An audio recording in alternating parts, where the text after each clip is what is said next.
Hey everyone, welcome back to Reg Tag Stacking. In today's video, I want to talk a little bit about another state that has dropped the sales tax on gold and silver. Now, I have talked about this before, and I've made videos on this before because, it seems to be something that is, gaining a lot of steam, and a lot of states have been doing this recently. I believe Virginia was the last one that I made a video on. Virginia dropped the sales tax, and there are a slew of other states that are looking, to get the ball rolling on this.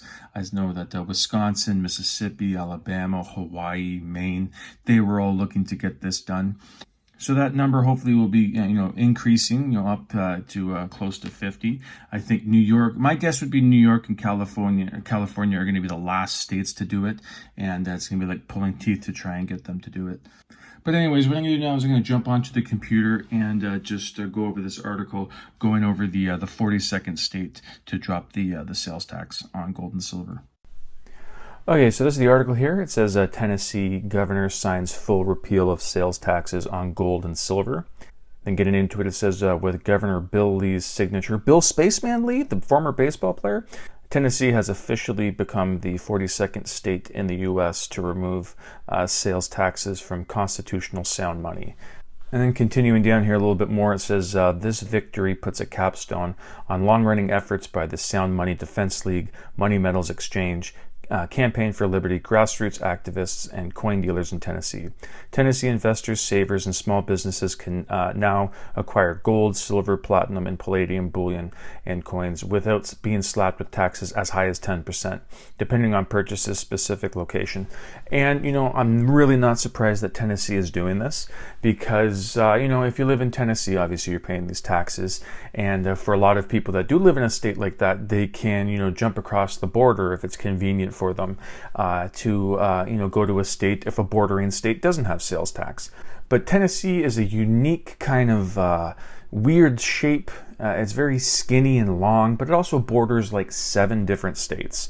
And I know from previous articles, Mississippi, Alabama, Kentucky, Virginia, I even believe Georgia and the Carolinas, they're all into the sound money stuff, and I believe they're either in the process of doing it or already have done it, the majority of the surrounding states in Tennessee.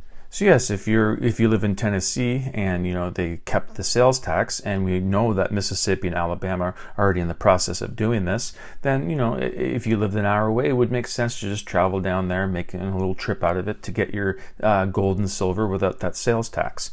So Tennessee doing this does not surprise me in the least, because they would lose a lot of people from going to neighboring states to just eliminate that sales tax.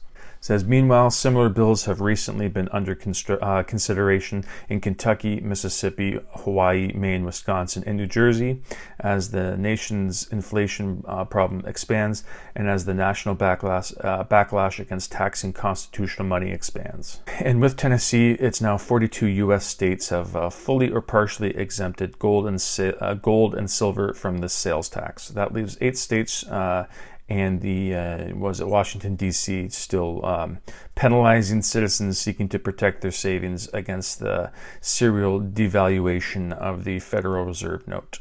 And just down here a little bit more, it gives some reasons why states would want to remove the sales tax on monetary metals. It says taxing precious metals is unfair to certain savers and investors. Gold and silver are held as forms of savings and investment.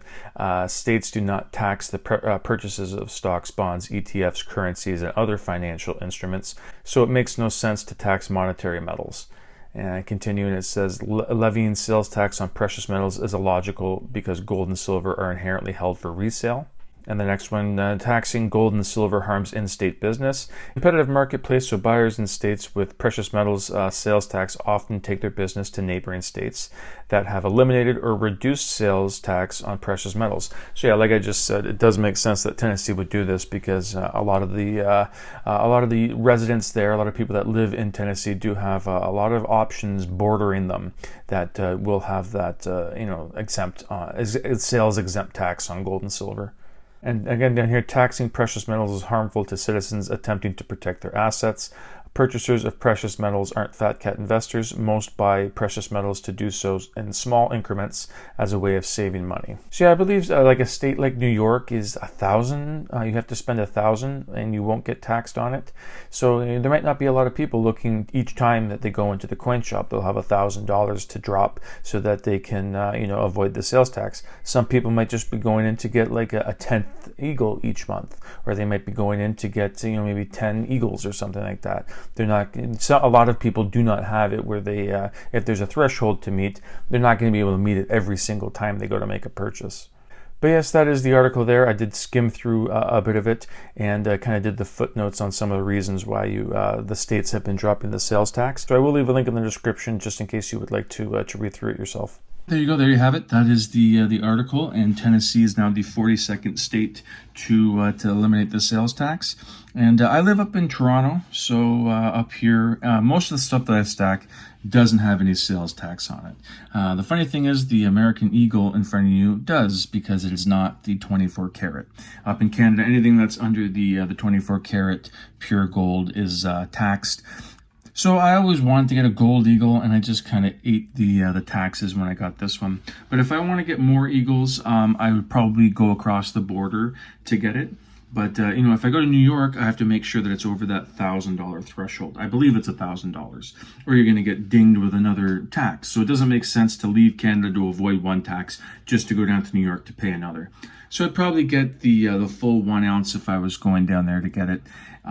But if I wanted to go down to pick up some eagles and not worry about a threshold to meet, then I could always just go across the border to like Detroit or something and go to a local coin shop there.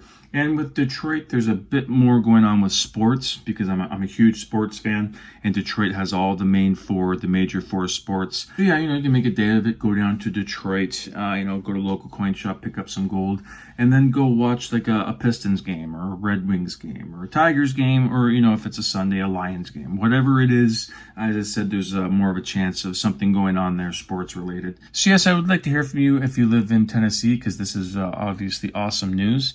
But I would like to hear what how you picked up metals, if you jumped across the border to a neighboring state, or if just you met the threshold to not have to pay it. I'm not sure what it is, but I would like to hear from you down in the comments if you had some experience living in Tennessee and having to deal with the awful taxes on gold and silver.